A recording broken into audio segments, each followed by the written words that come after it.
నమస్తే, welcome to hit TV. AP రాజకీయాల్లో కీలక పరిణామాలు చోటు చేసుకుంటున్నాయి. టికెట్ దక్కని వారు పక్క పార్టీలోకి జంప్ చేస్తున్నారు. ఇప్పటి వరకు వైసీపీ నుంచి టీడీపీకి జనసేనలో చేరికలు భారీగా ఉన్నాయి. ఇలాంటి నేపథ్యంలోనే వైసీపీలోకి విజయవాడ ఎంపీ కేశినేని నాని వైసీపీలో చేరుతున్నట్టు ప్రకటించారు.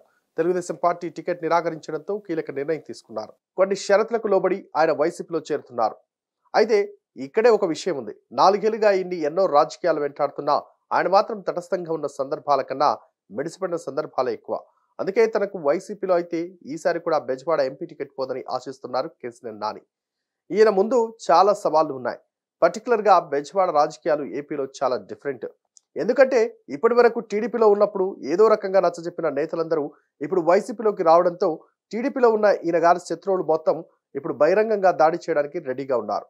వాస్తవానికి వైసీపీలో టికెట్ కన్ఫర్మ్ చేసుకునే వైసీపీలోకి కేశినేని నాని వెళ్తున్నారని కూడా ప్రచారం జరుగుతోంది. సో ఇవన్నీ చూస్తే చంద్రబాబు మోసగాడని చెప్పి ఈ ప్రపంచానికి తెలుసు. కానీ ఇంత పచ్చి మోసాలు చేస్తా, దగాలు చేస్తా, కుటుంబాల మధ్య చిచ్చు పెడతా ఈ రకంగా చేయడం అనేది భావ్యం కాదు. సరే, ఆ రోజు రాజీనామా లేక సబ్మిట్ చేస్తా అని చెప్పి ఇవాళ మెయిల్లో పంపిస్తాను స్పీకర్ గారికి. అట్లాగే నా పార్టీ రాజీనామా లేక కూడా అది పంపించగానే ఇది కూడా పంపిస్తారు. అట్ ది సేమ్ టైం మర్యాదపూర్వకంగా మన ముఖ్యమంత్రి గారిని కలవడం జరిగింది. ఆయన అనేక సార్లు విజయవాడ వచ్చారు సభకి. యాక్చువల్గా నేను అటెండ్ అవ్వాలి, ఎందుకంటే ఒక ఎంపీగా గవర్నమెంట్ ప్రోటోకాల్ ప్రకారం ముఖ్యమంత్రి వస్తాము, నేను అటెండ్ అవ్వాలి. అది నా బాధ్యత, హక్కు కూడా. కానీ ఏ రోజు పార్టీ నన్ను అటెండ్ అవ్వద్దని చెప్పడం వల్ల నేను అటెండ్ అవ్వలేకపోయా. ఇవాళ వరకు ఒక్కసారి మాత్రం రాష్ట్రపతి వచ్చినప్పుడు రాజ్భవన్లో కలిసి నేను విష్ చేశాను ఆయన, అంతే. తప్ప నేను ఇంతవరకు ఆయన ఎప్పుడు డైరెక్ట్గా కలవడం జరగలేదు, ఫోన్లో కూడా మాట్లాడలేను. ఈ వదిలే బాగా రిసీవ్ చేస్తున్నారు ఆయన నన్ను. ఖచ్చితంగా మనం కలిసి ప్రయాణం చేద్దామని చెప్పి ఆయన చెప్పారు. కాబట్టి నేను పార్టీకి రాజీనామా చేశాను కాబట్టి ఇప్పుడు నేను ఫ్రీ బర్డ్ని. సో నా నిర్ణయాలు నేను తీసుకుంటా. ఒకటైతే గ్యారంటీ, చంద్రబాబు నాయుడు అనే వ్యక్తి పచ్చి మోసగాడు, దాంట్లో డౌటే లేదు. ఈ రాష్ట్రానికి పనికిరాని వ్యక్తి అతను. సరే, జనం దేవుడు అనుకుంటారా, లేదా కులపరంగా అనుకుంటారా, మీడియా పరంగా అనుకుంటారా, లేదా మరి ఎందుకు అనుకుంటారా నాకు తెలియదు. కానీ ఈ జగన్మోహన్ రెడ్డి గారు అయితే పేదల పక్షపాతి, నిరుపేదల పక్షపాతి. ఏ డెవలప్మెంట్ అనుకుంటారా, కోవిడ్ వల్ల కొన్ని కారణం 2 ఏళ్ళు భారతదేశం ఇబ్బంది పడింది, ప్రపంచమే ఇబ్బంది పడింది, భారతదేశం కూడా ఇబ్బంది పడింది. సరే, డెవలప్మెంట్ అవ్వదు, అటు ఇటు అవుతుంది. కానీ ప్రజలను హ్యాపీ పెట్టే దాంట్లో దాదాపు 2 లక్షల కోట్ల చిల్లర వాళ్ళ వరకు సంక్షేమం ఇచ్చారు ఆయన. ఇంకా ఇస్తానికి కమిట్మెంట్ ఉన్నారు. చెప్తూ చాలాసేపు మాట్లాడటం జరిగింది. సో నాకు బాగా నచ్చారు ఆయన. నచ్చడమే కాదు, ఆయన పథకాలని చూస్తున్నాం, వింటున్నాం. సో ఆయనతో కలిసి ప్రయాణం చేయాలని చెప్పి నేను నిర్ణయించుకున్నాను. వన్స్ నా రాజీనామా ఆమోదం పొందగానే నేను పార్టీలో చేస్తాను. నేను ఒకటండి, నేను 2014లో కూడా చంద్రబాబు గారిని నేను టికెట్ అడగను. ఎప్పుడు కూడా ఆయన గేట్ ముందు నుంచున్నాను, డోర్ ముందు నుంచున్నాను. నేను ఎప్పుడు చంద్రబాబు గారిని టికెట్ అడగల, 19 అడగల. అట్లా నేను ఆయన కూడా నేను ఎప్పుడు టికెట్ అడగను. నాకేంటంటే నాకు విజయవాడ అంటే పిచ్చ ప్రేమ. మీ అందరికి కూడా తెలుసు అది, ఆ విషయం. విజయవాడ అంటే పడి చచ్చిపోతాను నేను. నాకు కావాల్సిన విజయవాడ డెవలప్మెంట్, విజయవాడ ప్రాంత ప్రజలు మంచి చేయడం. అందుకే టాటాను తెచ్చిన, గట్టిగా ఆయన కాళ్ళు పట్టుకుని నువ్వు వద్దు చంద్రబాబు నాయుడు గారు. ఆఖరికి విమానాశ్రయం కూడా నేనే చేసిన. ఎందుకంటే ఆయన 5,000 ఎకరాల్లో ఇక్కడ కట్టుకుందాం అంటున్నాడు ఈ నాగార్జున యూనివర్సిటీ దగ్గర. సార్ అది అవ్వదు. తన ముందు ఒక మన మినిస్టర్ ఉన్నాడు, సివిల్ ఏవియేషన్, సెంటర్ ఒప్పుకుంటుంది జైట్లీ గారు వాళ్ళు. అంటే నాకు సపోర్ట్ ఆ రోజు వెంకయ్యనాయుడు గారు, సుజనా చౌదరి గారు. లేకపోతే ఆ ఎయిర్పోర్ట్ కూడా ఉండేది కాదు. కేశినేని నాని వ్యాఖ్యలపై కౌంటర్ ఇచ్చారు బుద్ధా వెంకన్న. ఆయన్ని ఎవరు ఆపరని పార్టీకి వెనుపోటు పొడిచారంటూ ఊగిపోయారు. నిన్న తన్నించాలంటే 5 నిమిషాలు పట్టదన్న ఆయన తన పిల్లలపై ఒట్టేసి చెబుతున్నారని, చంద్రబాబు నాతో ఎవరిని తిట్టించలేదని స్పష్టం చేశారు. టీడీపీ జెండా భుజాన ఉన్నంత వరకే మనకు విలువ అన్న ఆయన శ్వేతను చంద్రబాబు పోటీ చేయమన్నారని ప్రశ్నించారు. ఇలా రకరకాల ఉన్నవాడిని క్యారెక్టర్ లెస్ అంటారు. అవన్నీ కలబోసినటువంటి వ్యక్తి, ఏకైక వ్యక్తి కేశినేని నాని. కేశినేని నాని గురించి చెప్పే ముందు ఒక్క విషయం చెప్పాలి. వాడంతా మోసగాడంటే 2 సార్లు ఎంపీని చేసినటువంటి చంద్రబాబు గారి మీద, చంద్రబాబు నాయుడు గారి కుమారుడు లోకేష్ బాబు మీద నిందలేయడమే కాకుండా కార్పొరేషన్ ఎన్నికల టైంలో అతని మీద వాడినటువంటి భాష నాది, చంద్రబాబు నాయుడు గారు మాట్లాడిచ్చాడని ఒక పచ్చి అబద్ధం ఆడాడు ఈ మోసగాడు. ఇతని పేరు జయదేవ్, ఇతని పేరు పవిత్రమ్మ. వీళ్ళిద్దరూ నా కూతురు పిల్లలు. ఈమె భూమికా లక్ష్మి నా కొడుకు కూతురు. వీళ్ళ ముగ్గురు మీద ప్రమాణం చేసి చెప్తున్నా, వీళ్ళ ముగ్గురు మీద నా కుటుంబం మీద ప్రమాణం చేసి చెప్తున్నా, చంద్రబాబు నాయుడు గారు నాతో ఎప్పుడూ కూడా కేసినేని నాని మీద మాట్లాడమని ఎప్పుడూ చెప్పలేదు, చెప్పడు కూడా. ఇంకా ఒక విషయం, ఆ ప్రెస్ మీట్ పెట్టిన తర్వాత ఆయన ఫామ్ హౌస్లో నేను కలిసినప్పుడు మీరు చాలా తప్పు చేశారని నన్ను మందలించాడు చంద్రబాబు గారు. వీళ్ళ మీద ప్రమాణం చేసి చెప్తున్నా, ఇది నిజం. నీకు దమ్ముంటే నువ్వు చంద్రబాబు నాయుడు గారు నాతో మాట్లాడిచ్చాడని నీ కూతుర్ని అమ్మవారి గుడి గాడికి తీసుకొచ్చి ప్రమాణం చేస్తావా?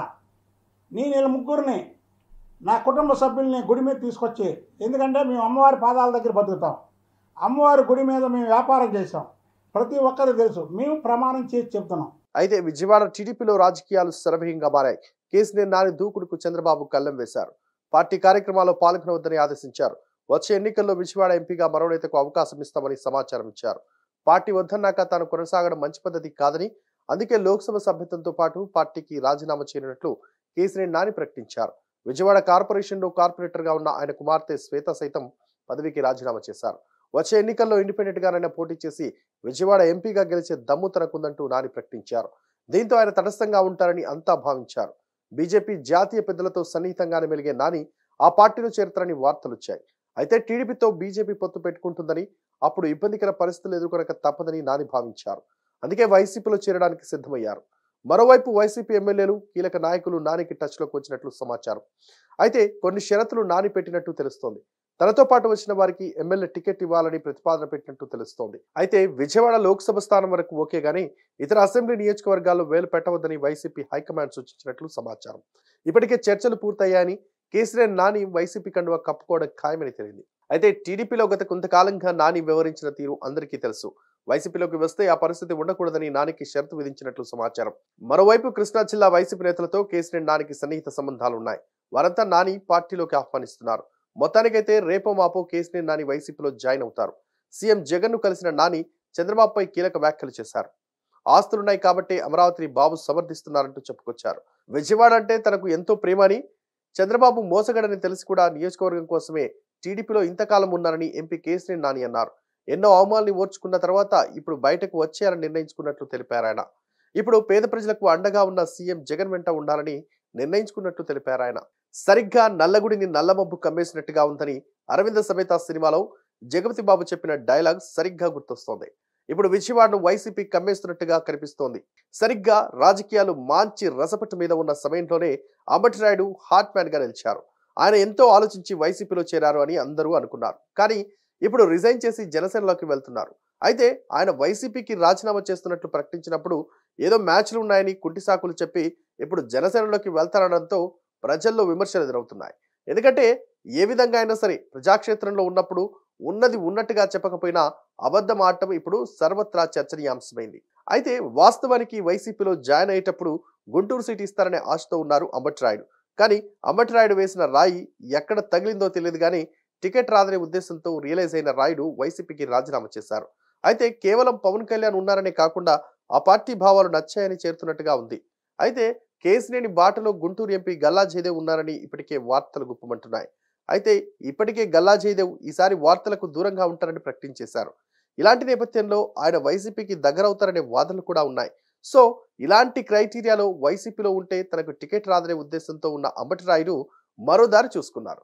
మరి ఒకవేళ టీడీపీ జనసేన పొత్తులో భాగంగా అంబటికి టికెట్ వస్తుందో రాదో వేచి చూడాల్సిందే. ఎందుకంటే కాపు సామాజిక వర్గానికి చెందిన రాయుడు వైసీపీతో సన్నిహితంగా మెలిగారు. క్రికెట్ కు గుడ్ బై చెప్పి పొలిటికల్ కెరీర్ కు సిద్ధమయ్యారు. గత నెల 28న జగన్ సమక్షంలో వైసీపీలో చేరారు. ఈ క్రమంలో ఆయనను వైసీపీ ప్రభుత్వం ఆడుదామాంధ్ర బ్రాండ్ అంబాసిడర్ గా నియమించింది. ఇప్పటికే ఆయన గుంటూరు పార్లమెంటు స్థానం పరిధిలో పర్యటన కూడా చేశారు. వైసీపీలో చేరిన వెంటనే గుంటూరు ఎంపీ సీటు ఇస్తారని ప్రచారం జరిగింది. కానీ పార్టీలో చేరిన 10 రోజుల్లోనే ఆయన వైసీపీకి రాజీనామా చేస్తున్నట్లు సంచలన ప్రకటన చేశారు.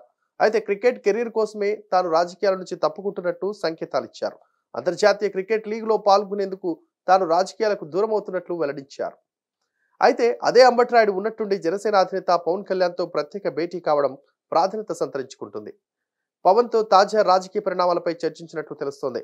తన మనసులో ఉన్న మాటను పవన్ కు వెల్లడించారని, జనసేనలో చేరిక ఖాయమని ప్రచారం జరుగుతోంది. అయితే అంబటిరాయుడు ఆశించిన గుంటూరు పార్లమెంటు స్థానం నుంచి అంబటిరాయుడును పోటీ చేయిస్తారా, మరో స్థానం కేటాయిస్తారన్న దానిపై జోరుగా చర్చ జరుగుతోంది.